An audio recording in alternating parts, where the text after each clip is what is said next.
Good morning, or good afternoon, or good evening. Today's talk will be about mechanical and entropic quantities. We have three basic mechanical quantities. These are quantities that can be calculated directly from the positions and velocity of particles. The first one is the temperature. The instantaneous temperature is calculated from the kinetic energy, where F is the number of degrees of freedom. If we make an average, we'll obtain the average temperature, but typically we run a simulation at constant temperature. The second quantity is the internal energy. It is the sum of the kinetic energy and the potential energy, averaged, of course. Please note that I am using here a bit different notation. By letter U, I will denote the potential energy. By E, I will denote the internal energy. There is a clash between these two symbols. If we do this at constant temperature, then the first part, the average kinetic energy, is given by temperature, and there is the so-called residual part, not ideal part, which is the average potential. That is, I have a natural split of the internal energy in the ideal or kinetic part and the residual part. Note that in quantum mechanics it's not possible. Then these two energies are mixed. The third quantity is pressure. Typically we run a simulation at constant pressure, but then we need to calculate to know what the pressure is anyway. Again, pressure splits into two terms. The first one is the ideal gas equation of state. You know that. The second one is a correction called the residual pressure sometimes, and it is more difficult. It is the ensemble average that is calculated during the simulation of a partial derivative of the potential over volume, but in a special way, in such a way that the whole configuration shrinks or swells in the same ratio. That is, we are using dimensionless scale, or sometimes called scaled coordinates. This is a formula. I will come to more details later, but you know that pressure corresponds to certain derivative of energy over volume. It's typical in the Helmholtz energy, but if you write the basic formula for the pressure volume work, you'll find that we'll get work that is a form of energy by integrating I can do it in a differential way, by integrating pressure over volume. So pressure is connected to derivative of certain energetic term over volume, and here it's precisely specify how it works. Let's proceed with the formal derivation of the formula for pressure. Okay, it looks demanding. So let's make an agreement. If somebody is happy with the C grade or something worse, then okay, just to know the basic ideas is sufficient. But if somebody wants to get the A grade, okay, so I may ask also about such derivations, perhaps with a little bit help, but you should understand the basic principles of this derivation. Okay, so the first point is the so-called fundamental equation for the Helmholtz energy, which is here. Then pressure is minus partial derivative of the Helmholtz energy over volume at constant temperature. Because at constant temperature we simply do not have this term. From statistical thermodynamics, we know the formula for the Helmholtz energy is here. It's already integrated over velocities or momenta. This yields this de Broglie wavelength term here, corresponds to kinetic degrees of freedom, and here is the configuration integral. I wrote it here, and we consider n identical particles. So this is the basic formula from statistical thermodynamics that we will use. To calculate or to proceed further, we transform this integral using the scaled coordinates. Know that volume to 1/3 has the dimensionality of length, so this is ortho length, so this is dimensionless. Then the integration over volume to n is the integration of unity to, or unit cube to n, or 3n times the integration of any component of psi from 0 to 1. And from the substitution we got volume to n here, and this is the Boltzmann factor, only I wrote the inside in a bit complicated way. So let's proceed. Pressure is its derivative, so we insert it from here. This doesn't depend on volume, so we can write this, and there is a logarithm here, so we can use the formula for the logarithm of certain function, and we get a simple term. The derivation is over these scaled coordinates constant. It corresponds to uniform swelling or shrinking, if you wish, of the whole configuration by a certain factor close to unity,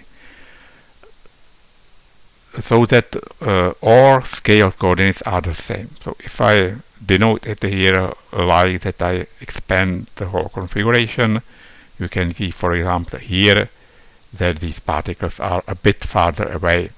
So the interaction of every pair of particles is a bit different after this, and this is exactly what we are going to calculate. Okay, so let's continue. This is just a factor. This I'll take from here, and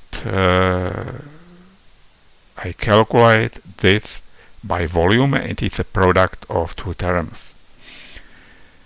In the first part I have the derivative of v to n is here, and I left intact the Boltzmann factor.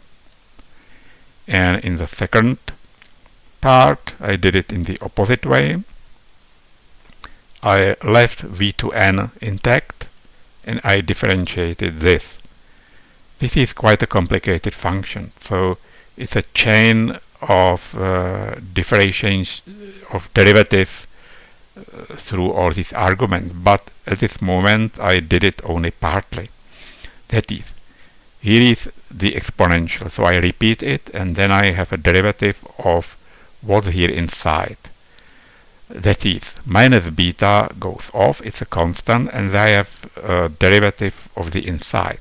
And at this moment I'll leave it at this step, because it will be useful anyway. And this derivative is, I repeat, with constant scale coordinates. These are two terms, so that it's easier, I mark them by numbers. And actually here I can go back to the real coordinates, so that if I go to real coordinates, instead of this I have v to n over n times integral of these scale coordinates, which is the same as dr as originally, and that is all vectors, but divided by N is here divided by volume. Sorry, I made a mistake here. Here are volumes, not N. Okay. So I merge together this N and this V, and after doing this, I get actually with this and division by this, I'll get this, because what's left here with these factors taken in front of it is the same as this configuration integral. Okay, so I have the first part, and the second part, because I have these typical terms here, so let's go back to this general formula for the mean value of any quantity using the Boltzmann factor, integration over everything and divided by the normalization constant by the integral. So this is the average value of what's inside. Again, to calculate the average value, I will go back from here to here. Then I have minus beta here, which beta is 1 over kBt. So this cancels out in this term, and I'll get here the average value of this partial derivative. And again, the resulting pressure is the sum of the ideal gas part. This is the ideal gas equation of state, and this is the residual part, the correction. If we have gas, real gas, it's a correction, otherwise this may be a substantial part, but the formula is general. A bit more about the so-called residual quantities. In your courses in physical chemistry, you have learned a couple of so-called standard states. This is also a standard state. It's a standard state of ideal gas at the same temperature, volume and composition as the given system. You are used to the standard state where the condition of constant volume or the same volume is replaced by standard pressure. So it's similar but not the same. We have the condition of constant volume. We can split in the same way the Helmholtz energy itself. That is, the Helmholtz energy in total is given by this formula, and here that the Zn is given here because we can integrate by momenta. So it was already before, but I can split this to the ideal gas part and to the rest. So again, it is the ideal part of the Helmholtz energy and the residual part. The problem is, or the trick why this is useful, that this ideal gas part actually under certain circumstances or at very low pressures diverges. You know this problem from physical chemistry. Perhaps you calculated the fugacity or fugacity coefficients of gases, and and the fugacity coefficient essentially correspond to this difference, or perhaps better if it's expressed by the Gibbs energy, not the Helmholtz energy, but it's not too much important. It can be also expressed using the Helmholtz energy. Here is some refreshment of formulas you have already seen, and I repeat it for ideal gas if it wasn't clear from here. I mean from this part, that Qn is just V2n, and from this we are getting this formula for ideal gas. Okay, so let's return back to pressure. This is the formula we have derived. Pressure is given by the simple ideal gas part and the residual part, which contains the potential, the intermolecular potential. So one method how to calculate this is to use just numerical derivatives. This may be difficult to calculate for a complex force field. Okay, so let's try it. So we'll take certain delta V, a small change in volume, let us say 1% or something like that, and approximate this derivative by this difference. There is a deviation from the correct value here, okay, there's no free lunch. So to do this, we must calculate the energy with a swelled configuration, and this is the original one, and to divide.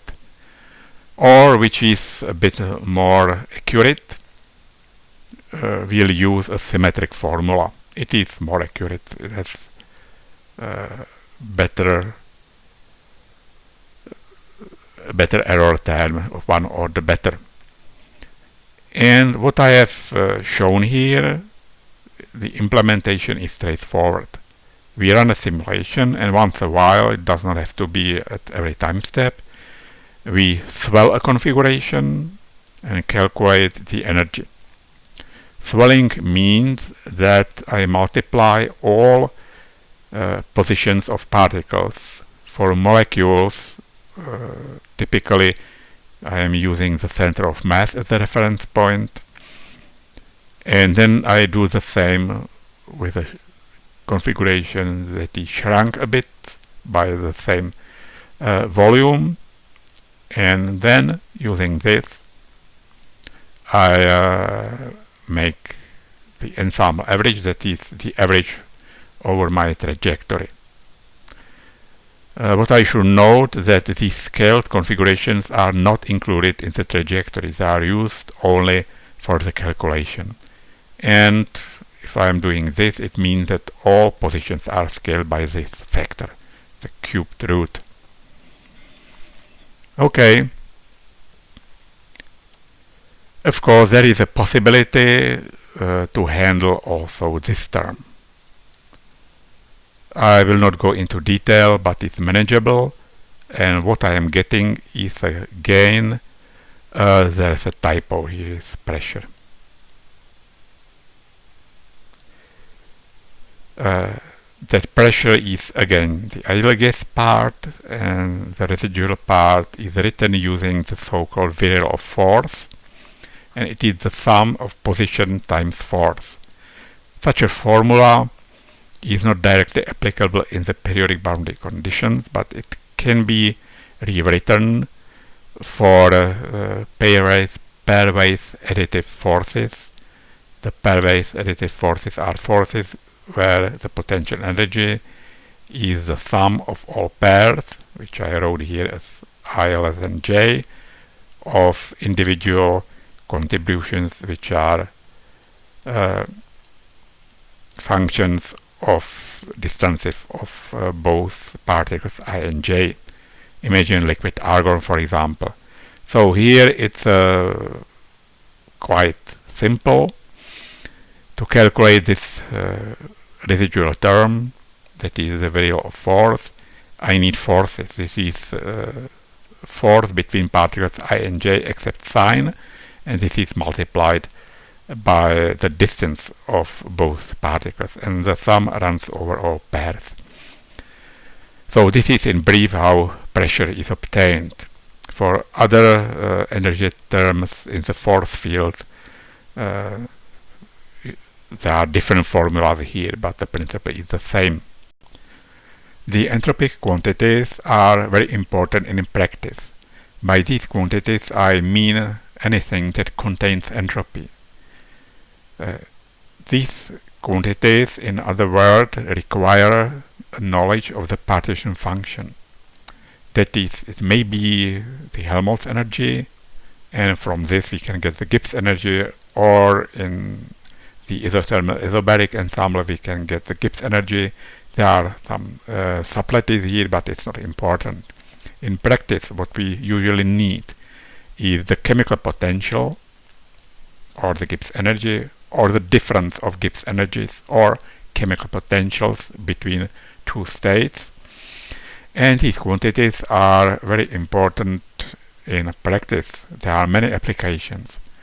For example, in drug design, we need to know how a drug, which is usually an organic substance, usually not too much soluble in water, how this is soluble either in water or in some other solvent in the process of preparing a pill, and so on and so on. It is quite a difficult task because we must calculate the chemical potential or Gibbs energy of a crystal and also of the molecule in a solution. Imagine then that in the business of drug design it is necessary to scan or pre-scan thousands and perhaps millions of candidate molecules. So we need to do calculations because calculations are usually cheaper than to make a real experiment. In biochemistry, it is important to know how a ligand, it may be a drug or something else, is bound to a receptor or perhaps an enzyme or something similar.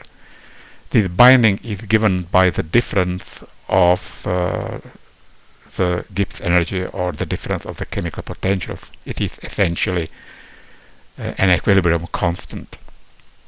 Also, the stability of biomolecules, different conformers are governed by their Gibbs energy, because some conformers may have a low internal energy or average potential, but high entropy and vice versa. So we need to consider the stability at a certain temperature in a solvent, typically in water, and it's quite a difficult task.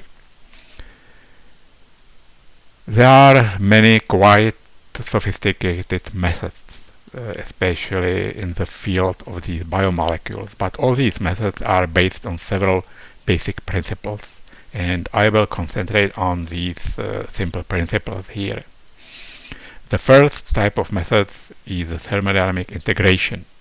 You know this method from physical chemistry, because that's how these thermodynamic potentials are calculated from real measurements of enthalpies, of heat capacities, and of the equation of state. To do this, we integrate over temperature and typically over pressure or over volume. It depends in which ensemble we are. But in simulations, we can integrate over another variable, an artificial variable, which is called a coupling parameter. You probably understand that the chemical potential of certain species, there should be a subscript here, is related to inserting such a molecule or transferring a molecule from a standard state to a solution when we have it, and that's the principle of the particle insertion method. Then we have several types of non-Boltzmann sampling. That is, we do certain tricks with the Boltzmann probability and we use some other probability and we can get the results of it. There are several versions. The simplest one probably is gradual insertion. That is, it is difficult to insert a big molecule somewhere, so we do it piecewise, for example atom by atom, or just swell the molecule and so on. Also, we can change one molecule to the other.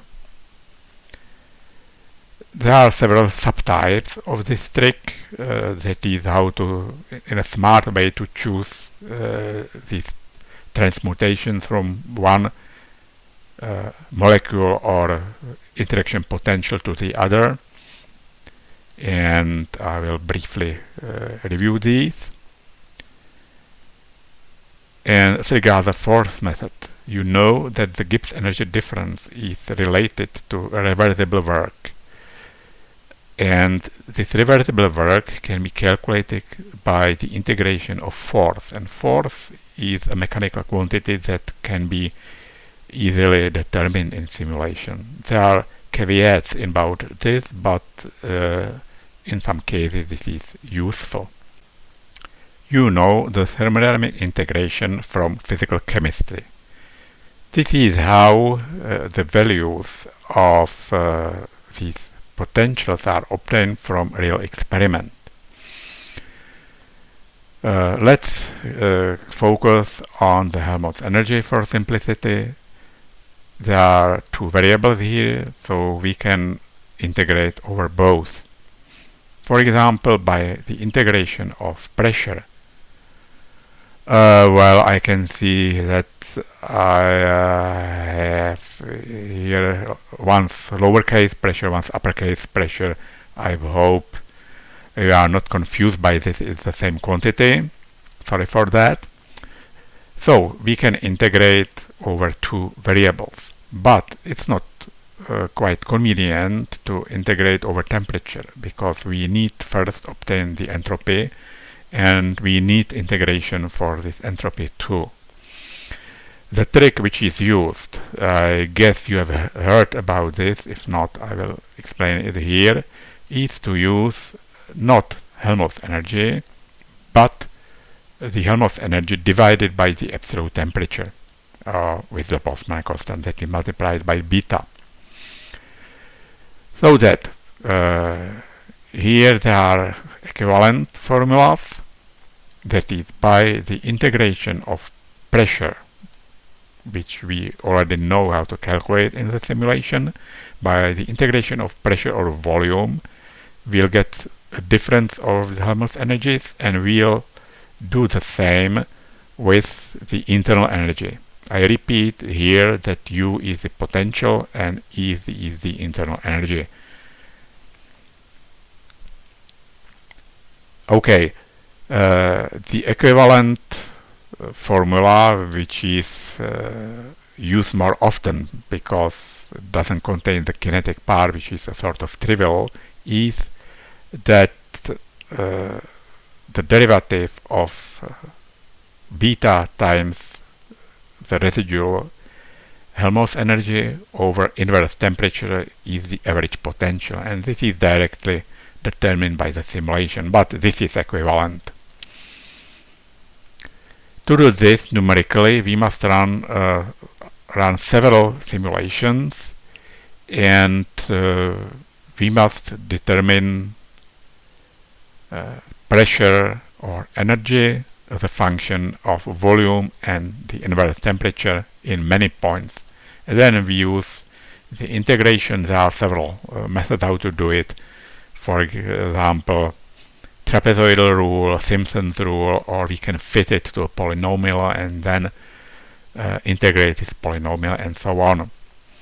Usually we start from a known state. It may be an idle guess, because then we know exactly its Helmholtz energy, or it may be a system that is already known, that is hard spheres, the Lennard-Jones system, or if we wish to determine the Helmholtz energy of a crystal, we use a special crystal which is composed of independent sides with harmonic springs, so that again there is a formula known for the Helmholtz energy of this crystal, and then we integrate.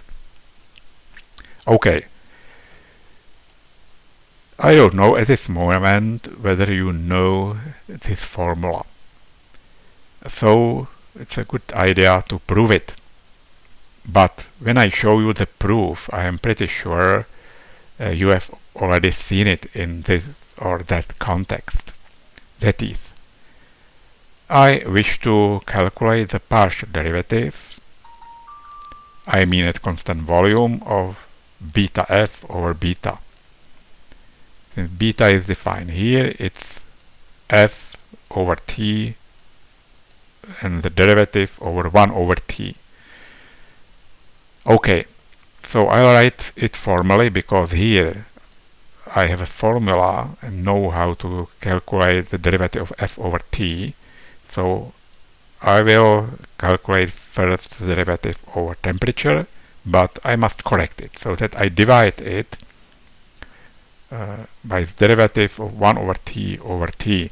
You can imagine, well, sort of simply that if I just cancel these two terms, I'm getting exactly this.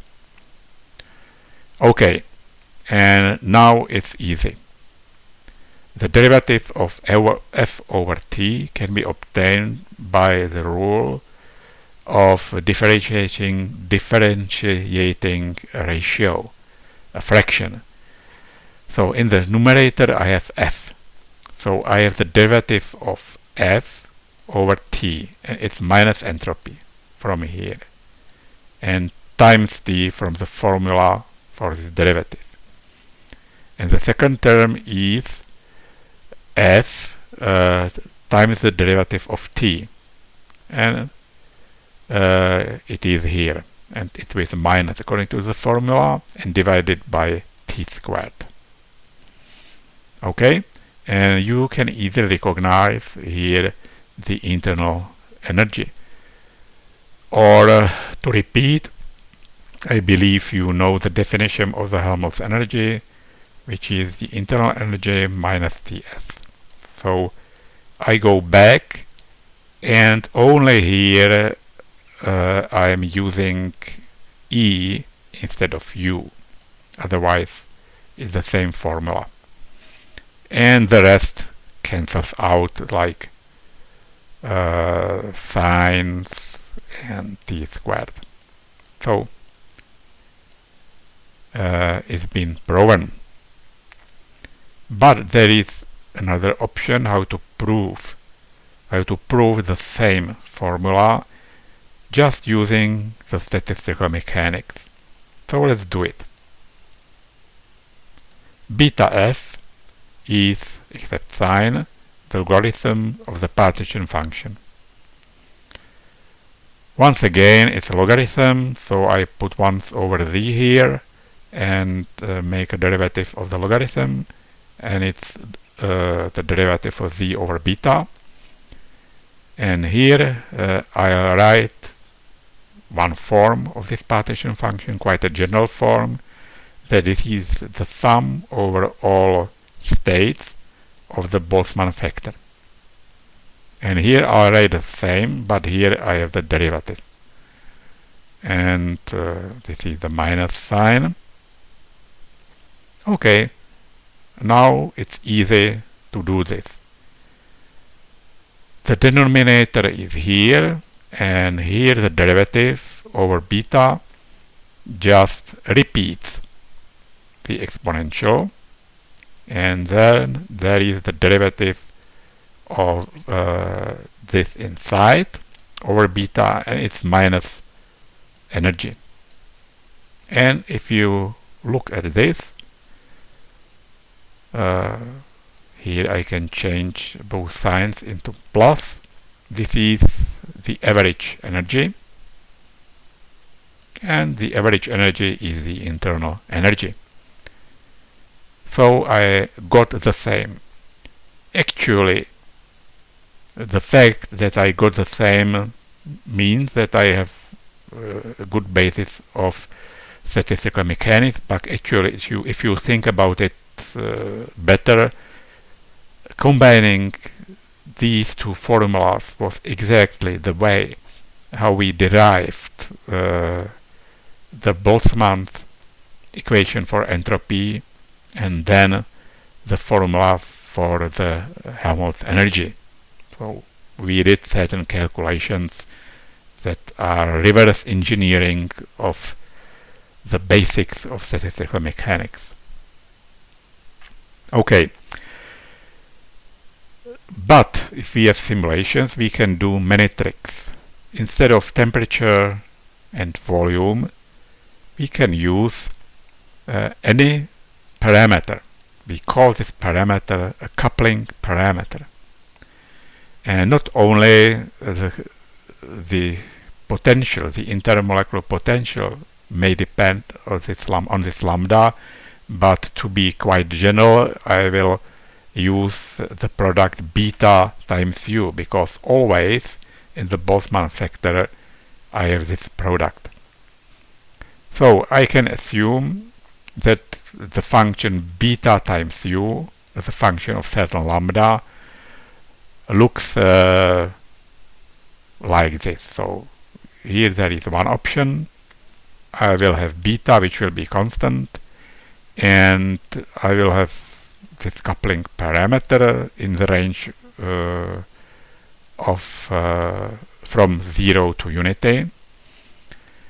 And this means that if lambda is 0, I will recover certain u0, and if lambda is unity, I will recover u1. So by this trick, I go from the intermolecular potential u0 to the intermolecular potential of u1. I span these two intermolecular potentials. Or I can write just lambda times u. It means that my lambda is just beta, the inverse temperature. And let's calculate. What I need to calculate to use the integration is to make a derivative of beta times the residual potential. I will use the residual potential, but the difference from the normal Helmholtz potential is just trivial. So I'll calculate this. So once again, beta times f is minus logarithm of the partition function, and the partition but okay, this is not the full partition function, it's residual. This is the configuration integral, sorry. And this configuration integral, once again, is just the integral over volume to n and times the Boltzmann factor, and over the world, which is here. Okay, I used a bit different symbol here, sorry for that. It means a vector. Before I used an arrow here. I should polish this a bit one day. Okay, so I have this integral here, repeated here. From the logarithm I get this, and here I have the derivative of this Boltzmann factor over lambda. So once again, there are some sign problems here. They give plus 1 over q, and the derivative of beta u over lambda, and we can calculate this. This is here again, this Boltzmann factor, and we can calculate this from this. It will be easy, or we can leave it in general. It doesn't matter. But what's important here is that we have the average value, the expectation value that we can calculate during simulation. That is, this is the average value, the mean value of this quantity. Here we have lambda is a subscript, and it means that we run a simulation with the intermolecular potential, which is dependent on the lambda parameter. That is, for each lambda considered, we need to perform the simulation. Again, we can split this, let us say, to 10 intermediate points and then integrate numerically. That is, for the residual potential, we calculate the difference of the residual Helmholtz energies multiplied by beta between these two states by the thermodynamic integration between two values of lambda. So this is the extension of the previous formula. For example, if we consider this case, lambda is beta, we'll get exactly the same as before. This difference is given by the integral between two inverse temperatures, and what's left here, if beta is lambda, then this derivative, if this is beta, is just easily the intermolecular potential, but it depends on temperature, of course, this expectation value, so we must run several points. So this is the same. I already mentioned the Einstein crystal. Then we can couple this ideal crystal by a coupling parameter to get a real crystal.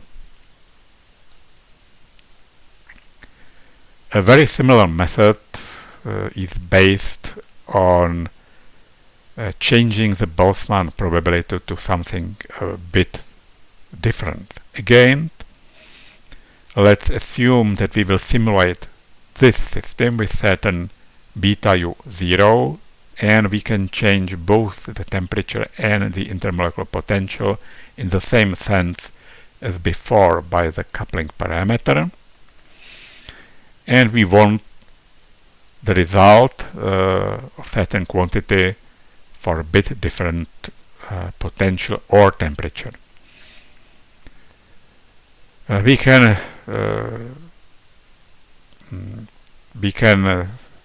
perform this calculation both at the level of certain quantity or for the Helmholtz energy. I will denote the difference of these potentials as some delta, and let's calculate the average value of any quantity x in this system. Okay, it is given by this simple formula. Here again is the integration of the whole world, and we transform this beta u1 into beta u0, and the difference is here. So we write it in this way. And if these angle brackets here with subscript 0 mean averaging over a simulation with this inverse temperature and potential, we'll get this simple formula. That is the average value of quantity x for this combination of temperature and potential can be obtained by running a simulation at a different condition with different combination of temperature and potential, and the formula is here. That is, we must calculate the average value of not directly quantity x, but of quantity x multiplied by the Boltzmann factor of this difference. To be able to calculate something meaningful, this delta beta u must be relatively small, otherwise we would get a bad statistics here. In the same way, we can calculate the difference in the residual Helmholtz energies. Again, I repeated it here with beta 1, beta 2, and so on. And from the basic formula how the Helmholtz energy is defined, that is F is minus kT, and the logarithm of the partition function, and the same holds true for the residual case, and instead of the partition function I have here the configuration integral. Okay, so by applying this, you can see the logarithms and the difference is just a division. I'll get the ratio of both configuration integrals. And again, I easily transform this into the full integration. These are the definition of the configuration integrals. And do the same trick of splitting this into two terms, like here is here. Here I leave 0, and what you can see here is again minus logarithm, and the average value calculated during the simulation of this Boltzmann factor of the difference of product beta u of both systems, and run for our reference system with subscript 0. Okay, so this is a formula which can be used, but this approach is symmetric with respect to exchanging 1 and 0. So I can write in the same way that this is the logarithm of a similar value with plus here, but simulated in this system. Well, we can, it's quite symmetric. For practical usage of the non-Boltzmann sampling, the difference between two systems must not be too large. In fact, if we choose very small difference between systems 0 and 1, we'll get the thermodynamic integration. So let's verify this. Let's calculate the difference between the residual Helmholtz energies divided by temperature. According to the formula which I have derived here, this is given by minus logarithm of the average Boltzmann factor of the difference at the reference system with subscript 0. Okay, the exponential, if delta is very small, can be expanded according to the Taylor series. So this is the expansion. And I apply the average value to this, and of course the average value of unity is unity. So here is the same formula, just with the average value only here. And here I can use the Taylor expansion for the natural logarithm of 1 plus x, which is just x, is the same type of approximation, and this is the result. And of course, now if I apply the derivative, I'll get the same. So we get back to the formula. This is the formula which we integrate to obtain the residual chemical potential, and we integrate this. So just by dividing it by delta lambda, by the infinitesimal lambda, we'll get the same. Okay, here I have shown that the difference in the residual Helmholtz energies can be given by two forms. In one I simulate one system, and in the second I simulate the second system. This is symmetric. The symmetry can be used in such a way that we can simulate a system in the middle between these two. That is, the average of both is best seen from here. And what I get is another formula for the difference of both residual Helmholtz energies. In one I have the Boltzmann factor, but here, because I am in the middle, I have here 1/2 of the difference, and again here with the opposite sign 1/2. Note that to get good results this must be small, and here it's going to be more efficient because I have certainly something even smaller. In this way I can continue and I can span several points and integrate in many points and can do it quite efficiently. This trick and many similar tricks of the same principle are known under the name umbrella sampling. We can interpret it in such a way that I will show it graphically here. Let's have here the value of the parameter lambda or whatever parameter. Simply here is system 0, the reference one, and here is system 1. And I wish to calculate either the Helmholtz energy or certain quantity or the difference between these two states. I have certain huge amount of states which I can graphically depict a certain plus minus Gaussian distribution. And you can see that it may happen that if I use system 0, I get systems which are important for system 1 with very low probability, because this Boltzmann factor will be very small. But I can do the same in this system.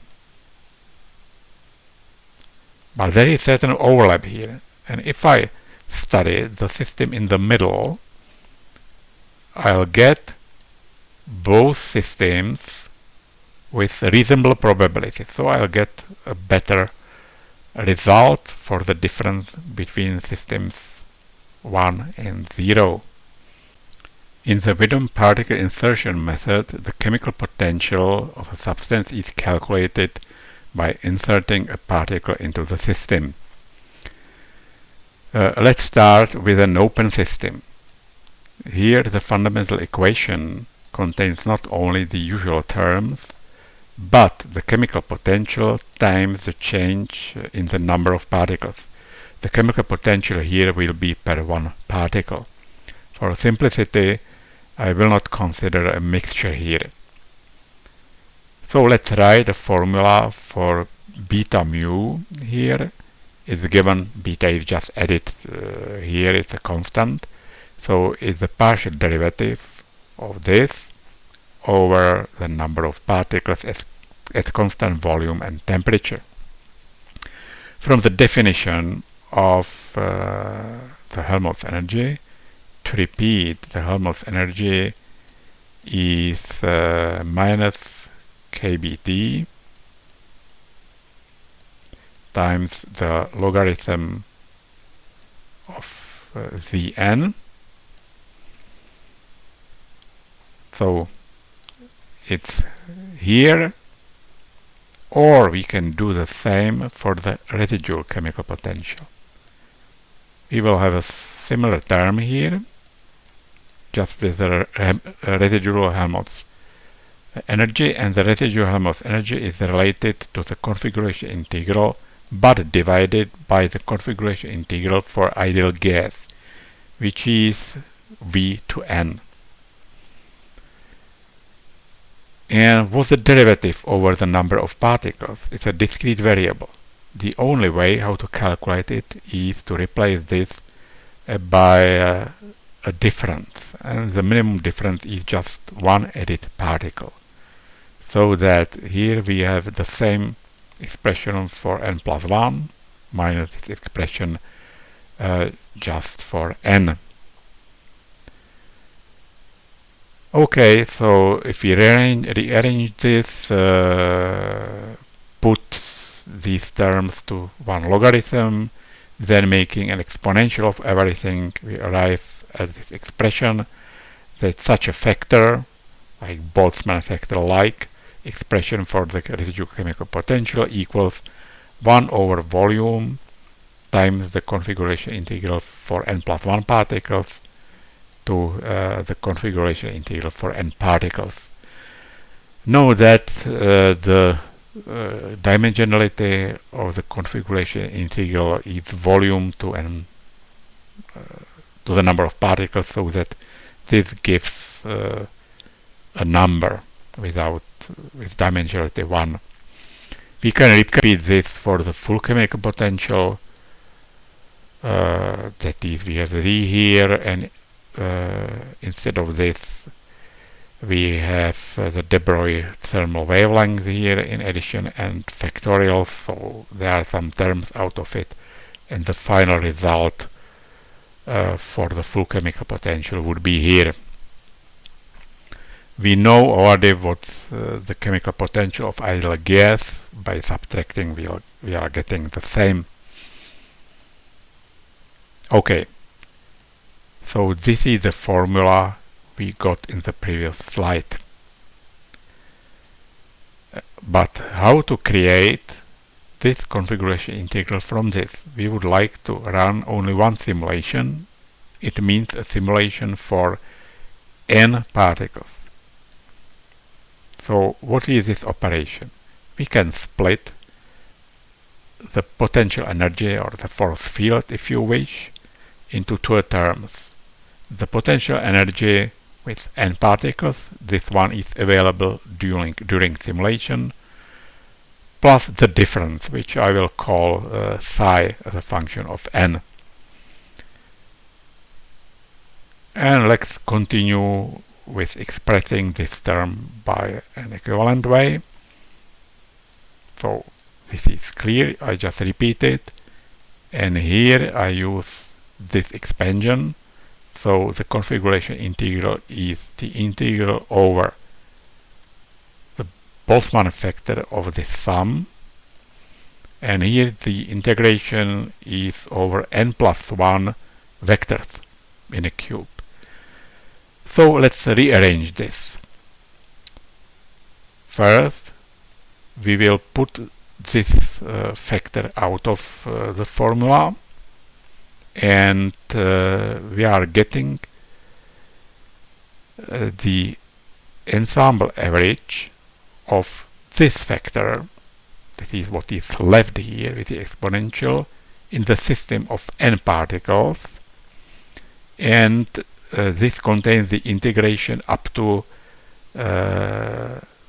n, the subscript n, and to be the average value we subtract here. The volume is left here, so this is the formula.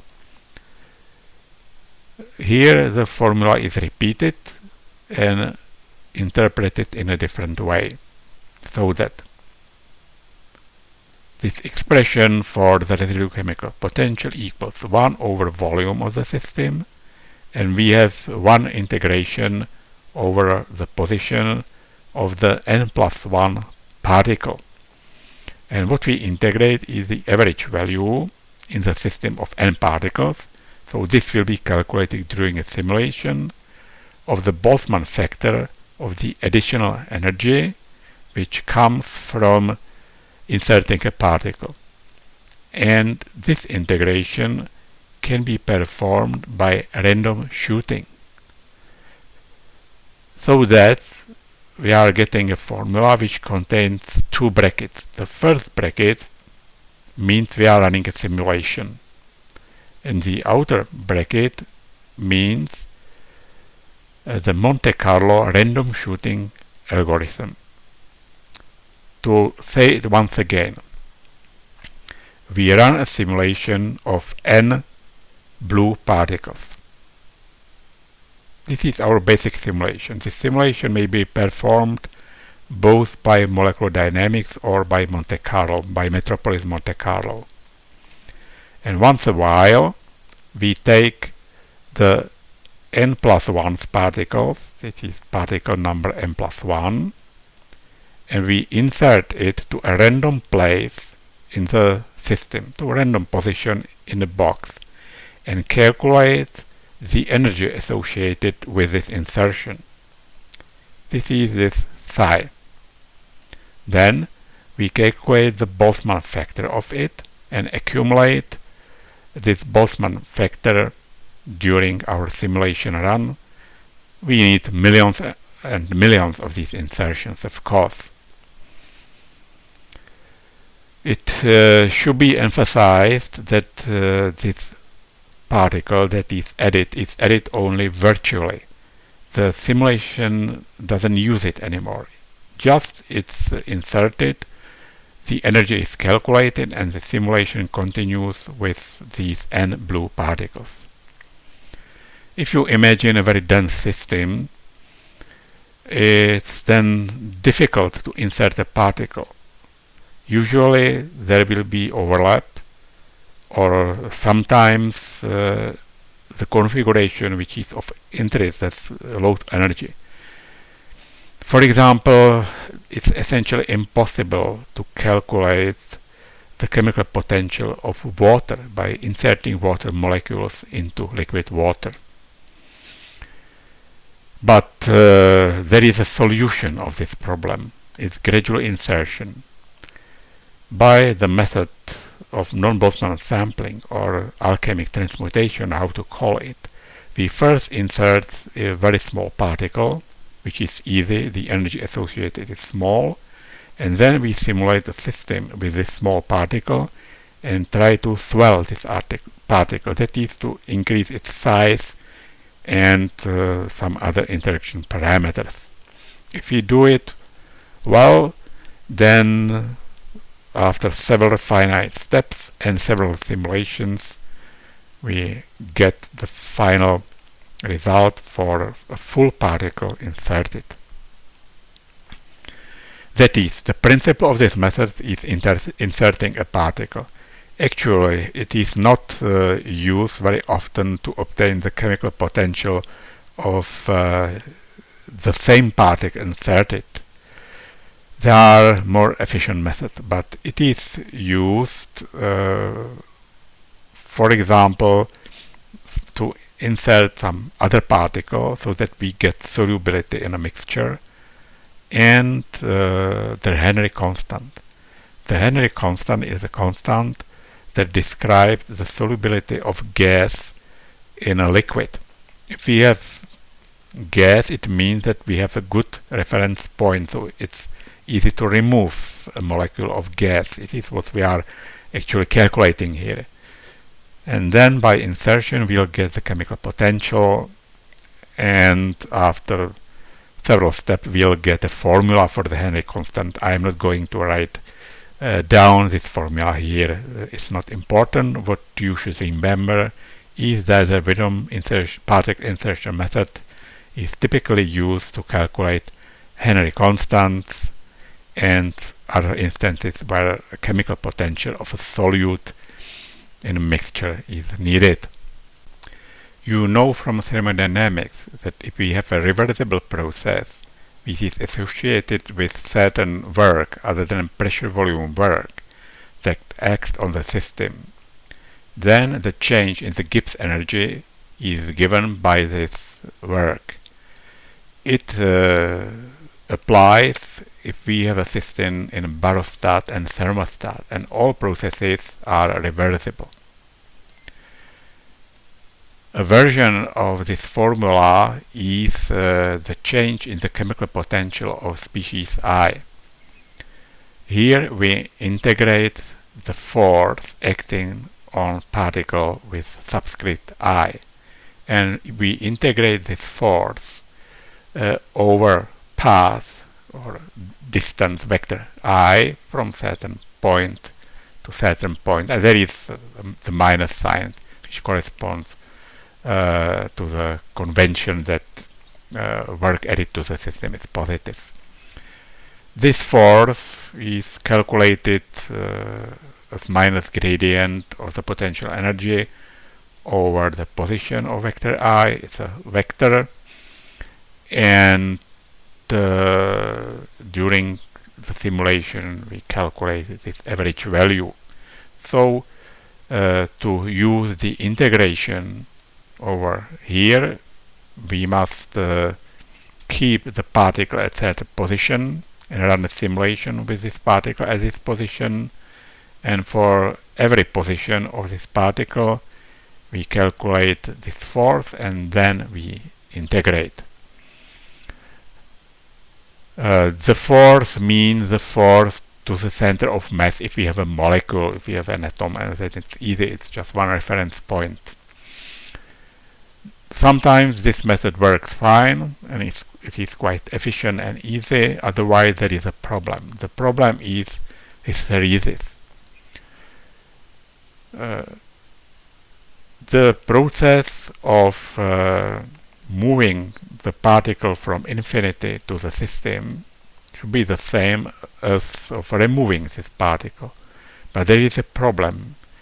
If there is attraction of this particle to the rest of the system, to the fluid or liquid, then we'll get such a droplet. And we'll get different force if we pull this particle out of this liquid and if we push it there. We can draw it in such a way, so like this is the force, average force. So in one direction we can get something like this, and in the opposite direction something like this. So then we don't know which curve is correct. So that's everything for now. Thank you for your attention.